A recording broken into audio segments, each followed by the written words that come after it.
अब आज चाहिँ सुत्केरी मसला बनाऊ है त। मैले आज सुत्केरी मसला बनाएको। यो मैले अघि नै भेलीलाई यहाँ पकाउन हालिरहेको थिएँ। हाम्रोतिर भेली भन्छ, अब यता काठमाडौँतिर अब फेरि यसलाई सक्खर भन्छ, हाम्रो सुर्खेततिर यसलाई भेली भन्छ।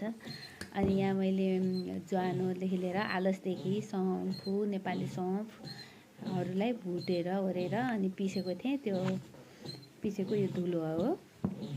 अनि यो पनि एकदम धेरै भएको छ, 1 केजी जति त यो नै छ।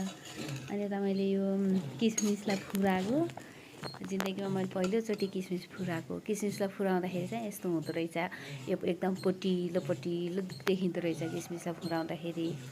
मलाई थाहा छैन, मलाई कस्तो अचम्म लाग्यो। अनि यता फेरि अब यो मसँग जति ड्राई फ्रुट्सहरू एभाइलेबल थियो त्यतिलाई मैले सफा गरेर ओरेर अनि भुटेँ। अनि भुटेर मैले चाहिँ अब मिक्सरमा हालेर राखिरहेको छु ग्राइन्ड गर्नको लागि।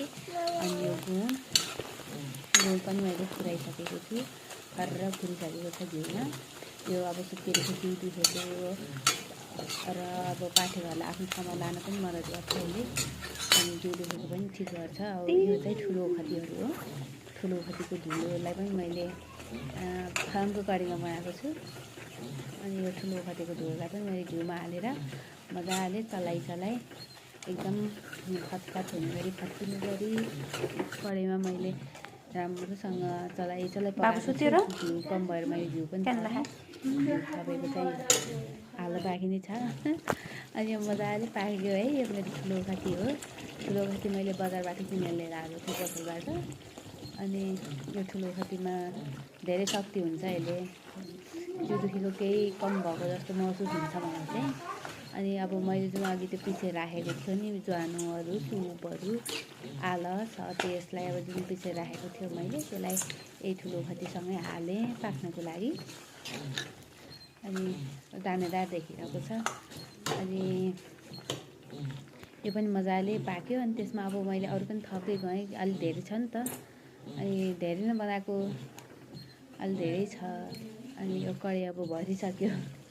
कढी भरेर एउटा भाँडामा धेरै भएर मैले 2टा भाँडामा चढाएको छु है। यो एउटा फलामको कढीमा, एउटा अर्को कढीमा गरेर बनाएँ। अनि त्यो जुन मेरो ड्राई फ्रुट्स थियो मैले रोस्ट गरेर राखेको, त्यो ड्राई फ्रुट्सलाई मैले यहीँ कढीमा राखेँ।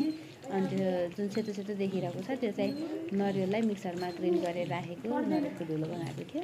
अनि त्यो राखेँ। यो एकदमै सोच्यो भन्दा मिठो बनेको छ मेरो चाहिँ।